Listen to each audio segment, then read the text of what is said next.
Okay, we're going to continue with our patterns unit this week, but today we're doing patterns on a number line, so this is new. We're going to go through 3 examples, and then you're going to try 2 on your own.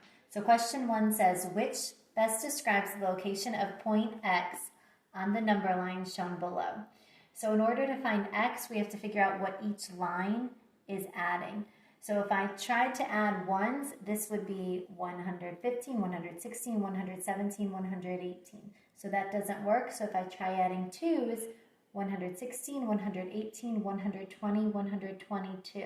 So that would get me to 122. So I know that each line represents adding 2. So it's counting by twos. And I proved it 116, 118, 120, 122. So I have to continue that pattern till I get to X. So after 122 would be 124, 126, 128. So my X answer is 128. Okay, number 2. Again, we have a pattern on a number line. It says what number belongs at the position indicated by arrow X. So in order to find X, I first need to find what each line represents. If I tried ones, it'd be 85, 86, 87. This doesn't say 87, so it can't be 1. If I tried twos, it'd be 86, 88, 90. That's not a 90, so they can't be twos. If I tried 3, 87, 90, 93. So I know my pattern is add 3. So the whole way across, all the way to X, I'm going to need to add 3. I'm proving that it works. This would be 84, 87, 90, 93, which is how I knew it was add 3. So I just continue my pattern. Remember, you can use a calculator for all pattern questions. So 93 plus 3 is 96. 96 plus 3 is 99. 99 plus 3 is 102. And 102 plus 3 is 105.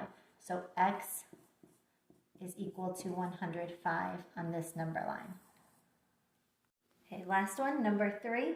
It says, which best describes the location of point Z on the number line shown below? So I want to find Z, but in order to find what each line equals, I can only look over here to test it. So if my lines were 1 and this was 95, I'd go 96, 97, 98, 99. That works. So these are all plus 1 to go 96, 97, 98. But now I need to go backwards to find Z. So if forward is plus 1, to go back 94, 93, I'd have to subtract 1 to go this way. And then I just check it to go forward. 93 plus 1 is 94. 94 plus 1 was 95. So Z equals 93. Okay, we did 3 examples. Now I need you to try numbers 4 and 5 on your own. And then when you finish, send it to your teacher so that she can see how you're doing, and the answers will be posted tomorrow.